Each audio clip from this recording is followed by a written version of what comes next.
Hello, YouTube. What's up? It's me. It's Candid. I'm coming back from y'all. Um, just took a trip home, and while I was home, oh my gosh, so many things happened. Not I guess not like happened, but just too much, and that's why I understand why I moved away because it is just too much. And if you let it jump on you, it will attach itself and it will live with you and it will come home and it will spread. And just a couple, let's see, where can I start? So let's start with grandma had a car accident. So it is after church, it's late afternoon, everybody's laughing, talking, having a great time. Grandma just left the house and she was going home. So then we get the phone call that your grandmother's been in an accident. Can you guys come out here? Okay, bet, we're on our way, no problem, right? So we get to the accident. I go directly to the EMS because I see them loading her up. I'm like, hey, can I ride? I can't ride. So as I come around to meet my sister, who was talking to the very nice young lady who helped out with everything before we even got there, before we even knew what was going on. Shout outs to her because she is amazing. Um, she called us. She had our grandmother's stuff, purse, coat, everything wrapped up, ready to go. I mean, she's just beautiful. Thank God for pedestrian citizens who look out for other people. But anyway, so I came around to talk with my little sister because she was talking to the lady and she was assessing the damage and stuff like that. And saw the car. Car is horrible, y'all. Car is total loss. Like, car is horrible. And at that point, I probably get a little shook because it's like, oh my God, like this ain't just an accident. Like, this is an accident. So I hope grandma's all right or whatever. And I let her know that we can't go in the ambulance because of COVID, this, that, and the third. So my sister, my older sister, she's already on the scene. She's 10 toes down. So my mom, my younger sister, we all rode together. My older sister, she rides behind the ambulance. We ride in front of the ambulance. We arrive to the hospital. Okay. So we arrived to the hospital. So my older sister, she's on point. My younger sister, both of them, they both on point, because I don't get frazzled, but my mind don't always think quick. You understand what I'm saying? So my sister, both of them, their mind was working quick. She was like, bet, you need to call XYZ and you need to tell them what's going on. I was like, bet, you're right. All right. So I get on the phone and I call my aunt. I'm like, hey, aunt. I don't talk to my aunt. I talk to her husband because my aunt and my mom, it could go either way with them. You know what I'm saying? So just to make sure it went across the way it needed to go across, I said, I called my aunt, got I was like, hey, where's Uncle Wayman? So I get on the phone with Uncle Wayman and I tell Uncle Wayman what's going on because then he can relate to his wife everything I'm saying. Plus, I don't have her asking me questions that I don't know the answer to right now and that I don't have time for right now. All we are dealing with right now is right now. So I tell Uncle Wayman, and Uncle Wayman um, lets her know what's going on, and we leave it at that, right? So then she calls me back and she was like, let me speak to your mother. I'm like, why? And she was like, oh, I just want to get some things situated. I was like, well, you're not going to talk to my mother right now because she's dealing with this. And my mother, out of the entire family, she gets frazzled the most. So you really have to keep her on a tight leash when it comes to anything traumatic or that can raise anxiety levels. Like, you have to keep a tight leash on her. So I'm like, nah, you can't speak to mom, but tell me what's going on. I make sure she gets the message. She was like, oh, I just want you to know that, she's taking care of Roger. My dad has cancer. You guys don't have to worry about grandma. Y'all bring her here. We'll make sure she's taken care of. Okay, bet. I'll make sure everybody knows that. Thank you. Thank you so much for that. So we get off the phone. So then she calls back probably in, like, I don't know, 8 to 15 minutes later, I'm like, hey, we don't know anything that's going on right now. She was like, no, I just wanted you to know that I've already talked to your grandmother. Then why are you on the phone with me? You know what I'm saying? Like, why are you on the phone with me? And she was like, everything's good. I've let them know that she's gonna come here, this, that, and the third, this, that, and the third. I'm like, okay, cool, sounds good, no problem. And we hang up. But in the back of my mind, it was just like, it's like, for me, I feel like there's always a power move with her. You know what I'm saying? And not only is there a power move with her, like she wants to be the one. You understand? She wants to be the one in charge, um, the one that is well off, the one that is just all knowing, almighty. And it seems like if a channel of communication doesn't come through her for whatever reason, my child took a day after school. It's like if you don't directly relay that to her, somehow it kind of gets under her skin. And it shouldn't be like that. Because, first of all, nobody has the answer to anyone. You know what I'm saying? I'm not around here. I stay off a phone chain, so I'm never going to be like, oh, well, what's going on with this and what's going on with that? And nobody's obligated to do that. It's great to keep everybody abreast, but communication doesn't have to go through you, you know? And so her calling me saying, hey, what's going on? Just to tell me, oh, I've already spoke to your grandmother. That was just her letting me know in her own way that, hey, no, I'm already on top of this. You're not on top of this anymore. I don't have to speak to your mother. I don't have to speak to you. I got it. I've already talked to your grandmother.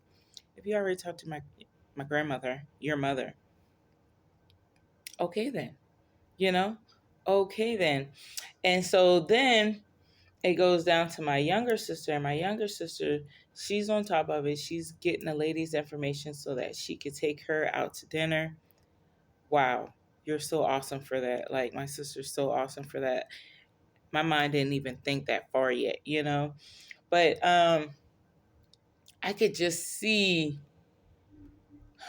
how do I put this? Everyone being wanting to be like, everybody just has to be that top chief. And that's so weird to me. Like, everybody in our family seems to have to be that top chief. My older sister, she was like, when I went in the room, so I need to get back home. I live hours from Charleston, so I need to get back home. I need to get back on the road. Kids got school tomorrow. So I went into my grandmother's room before my older sister. And we're, chopping it up. I really don't. Are you okay? Okay, now let me get your mind off of what's going on, because all this shit is probably going to take control of your life for the next 2 weeks. So let's talk about something else. So I'm telling her about the kids, and we laughing and we talking. And that's just who I am, So it was like, okay, let's breathe, let's get away from this for at least 5 minutes. So we're sitting there, we're talking, laughing about the kids and talking about future stuff, this, that, and the third. She was telling me how she was just about to go get a new car anyway. Thank God, God already took care of it for you. Not only are you about to get this car, you about to get this change, because the insurance is about to pay up. And if you got accidental insurance with another insurance, they about to pay up. So girl, you straight. We ain't even about to talk about this no more. And I mean, we laughing because she think I'm crazy. So I get back out, and my sister, she's like, why were you back there so long? I was like, oh, we were just talking. Do not try to be the best granddaughter. I am the best. Bitch. So far beyond me. I'm not trying to be the best anything. As a matter of fact, all y'all can have that. You understand what I'm saying? All y'all can. That's not me. That's not me. She was like, I was the first one. And don't get me wrong, YouTube, she's not saying this with animosity on her heart. But if you're saying it, I hear you. You know what I'm saying? My mind is sensitive to what people are really saying versus what they're not. So she's laughing and joking, but she's like, I was the first one to the scene. I'm the greatest grandchild. I'll take care of everything. I'm like, again, you can have it. You can have it. You can absolutely, absolutely have it. So everybody's, rushing, you know, I think they really want that insurance money, because we don't know how much longer grandma's going to be around. But I ain't getting involved in none of that. Y'all can have that shit. You know what I'm saying? So then I get a phone call, I think the next day. And the next day they're telling me, grandma's good. Such and such is going to be the lawyer. We got it all taken care of. Guys, I think that was a trigger moment right there because my cousin's wife is supposed to be the lawyer. My cousin's wife, if I feel like if y'all know my channel, y'all know my cousin's wife and me. I don't say we don't get along, but I just don't trust her. I don't trust her, and I haven't trusted her from day one. She hasn't done anything for me not to trust her, if I must be completely honest. She ain't done nothing to me. She ain't done nothing to me. I've heard her talk about her doing things to other people. So, okay, so bet let's jump off of grandma and let's do my cousin's wife drama. So I get a phone call from my sister before I hit Charleston. And she's like, girl, let me tell you what's going on. I said, oh my God. I said, I don't really want to hear. She said, no, just listen. Just listen. Just listen. Because I need somebody to talk to. All right. Okay. I'm going to just listen. So, but I'm just listening. So she's like, well, Trisha, my sister's daughter, my niece, moved in with BJ. Okay, cool. Yeah, I heard about that. I think that's pretty dope of them to let her come move in. She says, but then I get a call from BJ saying that I need to call and tell his wife, thank you. I'm like, I'm 50-50. Like, maybe you should, but maybe you shouldn't. She was like, but Candid, I didn't ask these motherfuckers to take in my child. My child didn't ask these motherfuckers to take them in. That is true. That is true. So you guys call her and ask her on multiple occasions to come live with you guys, but then you want me as the mother to call your wife and tell her thank you. Why I gotta kiss ass? Why do I have to? I was like, oh yeah, I guess that kind of makes sense. Like, damn, so they only did it so that somebody could say, ooh, look, they did it. Ooh, thank you for doing it. Oh, they wanted praise. Oh, they wanted bragging rights. Oh yeah, we just took in my niece or my little cousin because she didn't have nowhere to go. I got it. They wanted bragging rights. So I don't know if they did it from the top of their heart. So I'm like, wow. And she was like, Candy, I just want you to know you were right. Like, she really can't be trusted because they did all this to help to get her to move in. But the first night she needed a ride from work, and she's supposed to, it was already set in stone that BJ's wife is going to take her to and from because she's been doing all these great things for Trisha the whole time. Which amazingly, she doesn't do great things for her own daughter, but that's not a conversation for right now. I'm just saying, if your child on an egg and fruit diet while you living life at the hookah bar, hey, whatever. So anyway, so first night, niece needs a ride from work. She calls her, oh, well, I meant to tell you that this is my drinking night, so you're going to have to catch an Uber or something home. What do you mean? Like, first of all, you knew on Monday that your drinking night was Thursday or Wednesday or Friday or whatever night it was. So you mean to tell me you wait till I get to work, get off work, and waiting on you to tell me, oh, this is your drinking night and you not fucking available? Are you fucking serious? Then my sister's like, well, because this is hearsay, that Vanessa, the wife, is telling her, oh, well, you need to have goals and you need to not think about men right now, and you need to really have you, which could be some very valuable information. Why? Make sure you love yourself. Make sure you're stable. Make sure you have a car. Make sure that you are a full woman before you step out here. The problem is, bitch, you the wrong advertisement. You are absolutely the wrong advertisement because here you are not working, got a whole law degree, went to college, got the law degree, passed the bar, and ain't doing shit with your life. Now you're writing an ebook for lawyers. Bitch, you was a lawyer for like 3 days.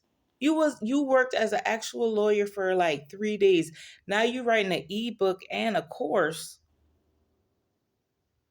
to give to the public. Bitch, you didn't add up. You don't qualify. You do not qualify. And my cousin, he's so fucking stupid. When she first moved in with him permanently, she said, "Hey, I'm going to be a stay at home mom." He said, "No, because that's not what we agreed on." But the bitch got her way, because I'm telling you, she worked for 3 days and never worked as a lawyer again. And let me tell you, this nigga ain't even thinking clearly, because if for any reason y'all divorced and she ain't working, now you got to maintain her lifestyle.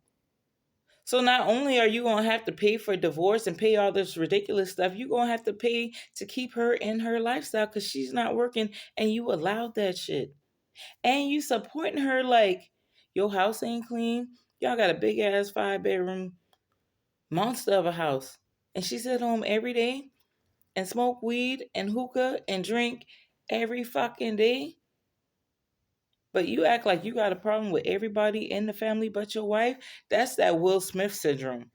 That is that Will Smith syndrome at the fullest, because Will Smith went and slapped that motherfucker when really he wanted to slap his wife, when really he wanted to slap his wife's mistress. Like, you had that other man fucking your wife in your house around your kids, but you go off and you slap what's his name? You know what I'm saying? No. So I feel like that's what my cousin is doing. I feel like my cousin looks down, you know what I'm saying? Oh, she didn't call and tell me thank you. Oh, I'm doing this and I'm doing that. But I think what you really want to say somewhere is that, I married this bad bitch who turned out to be garbage. Turned out to be fucking garbage. She party 3-4 nights a week. She drink every night of the week. She hookah probably every other night of the week. Don't take care of the kid. My mama takes care of the kid. I take care of the kid. But I don't think that's going to come out right now, because that's a hard pill to swallow. You know what I'm saying? Because I'm this successful man, and I thought I married a successful woman, but really I married a ratchet ass downtown chick. That's what I did. But anyway, so then I think the second or third night, she's supposed to pick up my niece from work. My niece gets in the car, calls her mama crying because all of a sudden she got 6 months to get out because she didn't agree to this and it doesn't work for this. Bitch, you don't even got a fucking schedule. What is you talking about? You sit at home every fucking day. You don't have a schedule. But this isn't conducive to her lifestyle. You know why? Because my niece is seeing everything that's going on in your household. And that's the fucking problem. It's not the problem that my niece is there. It's that my niece is there and can see everything that isn't going on in this household, that isn't working inside this household. You know what I'm saying? He don't want and she don't want that information to get back to the rest of the family. And that's cool, because we all want to keep our dirty secret. Not a problem. Not a problem. So that is what's going on with the ex stripper that my cousin married and treats like a queen, when really, if that was any other bitch in the family or on the streets, that nigga be like, but you know what? I think that's my cousin's karma, because he has a best friend named Randy, and Randy's first wife, which is his cousin, he talked about and called stupid, and I can't believe this man is making. So I think that's just his karma. Even with my sister, he always, you know what I'm saying, I can't believe, you know, he's with Kima. I can't believe he puts up with Kima. I can't believe, this, that, and the third. It must be the mouth game. But obviously, this is his karma for all the people he looked down on in life. This is his karma. And when he realized that, he'll understand that this is just my karma. My wife is my karma. My wife is everybody I've ever looked down on, talked about, or thought that I was bigger than. And I ended up right back in the same fucking situation I dogged them out about. That's all it is. So he'll figure that out. Probably real soon, because that nigga got to be tired. Ain't no fucking way. I know she probably gets some good mouth, exotic ex stripper. But it'll come to an end. So anyway, oh my God. So there was that. And then my sister also showed up to the shindig talking about my banana pudding. I'm like, and y'all know that story too. Bitch, you ain't contribute nothing to nothing, but you here complaining and eating. I was like, that's why I got to get out of Charleston. When we was at the restaurant, we went to a restaurant after church. My mama's all up the waitress ass. Like, hey, we're waiting. We need a table. But it's like 7 of us. So, of course, these people who have a party of 2 is going to go before a party of 7, because it's 7 of us. They got a table that can fit 2. They don't have, you know what I'm saying? So it's like, it was like, ooh, I just gotta shake off.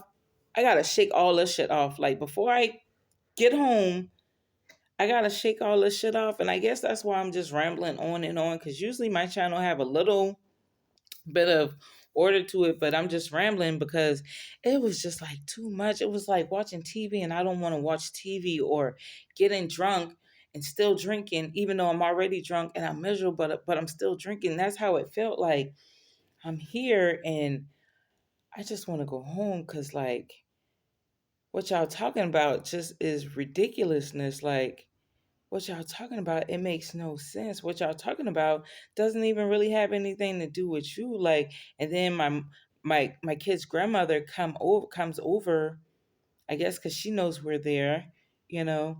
And my mom, I don't know what they were talking about, but it looked like she was probably talking about her. And it's like, why are you doing that? Like, if you don't want somebody in your house, don't have them in your house.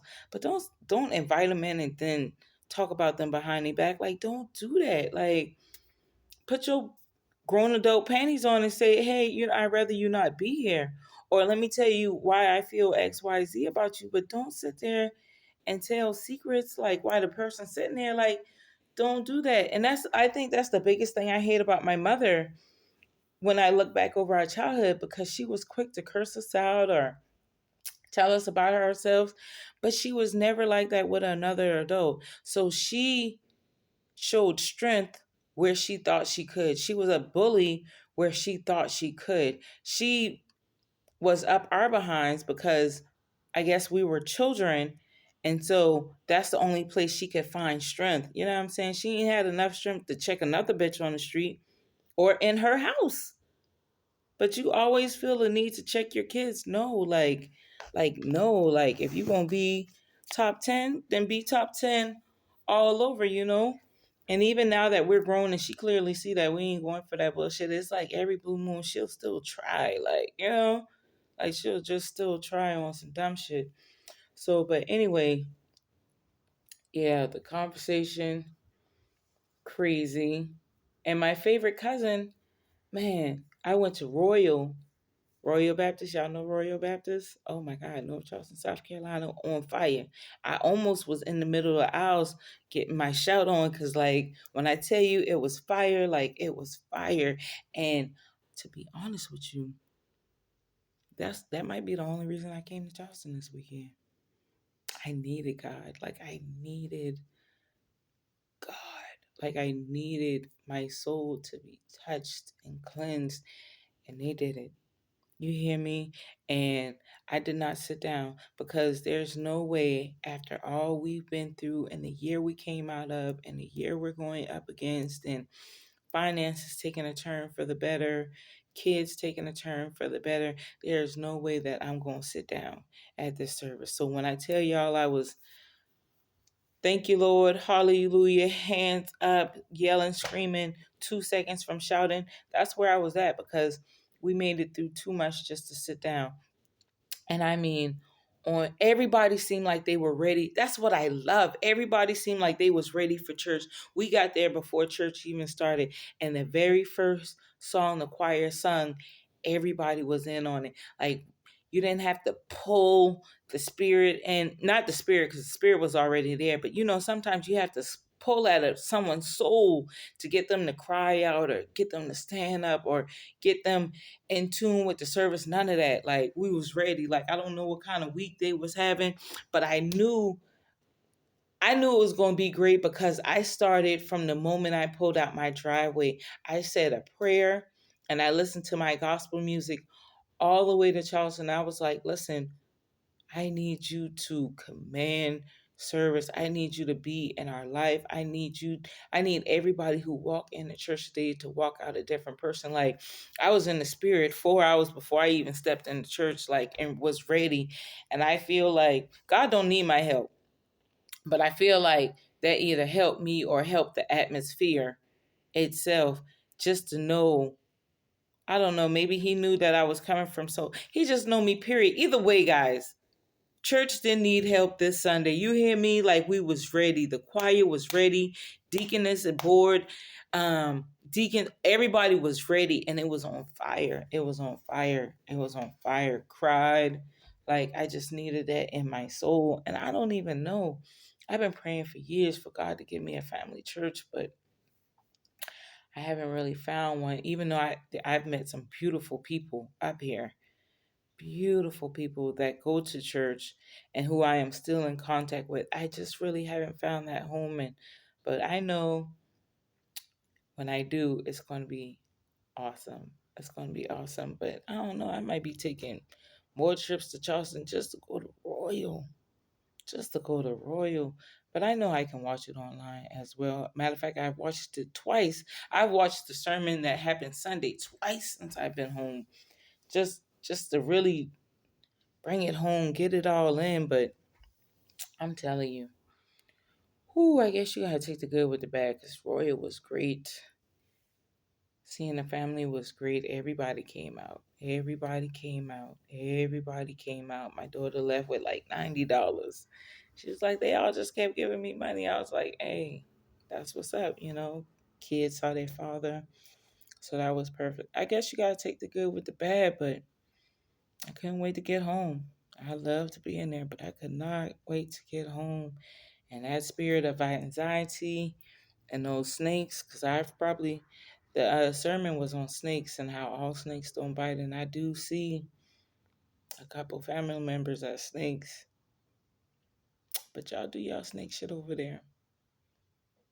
I see it, and I don't give a damn because I'm over here, and I ain't about to let you in my atmosphere, you know. But anyway, guys. I don't know if this helped anyone. It probably didn't, but it helped me because I was able to get what happened in Charleston off my chest. I made a YouTube video. I haven't made one at all. I feel like I need to do more and more and more. So, anyway, I'll see y'all.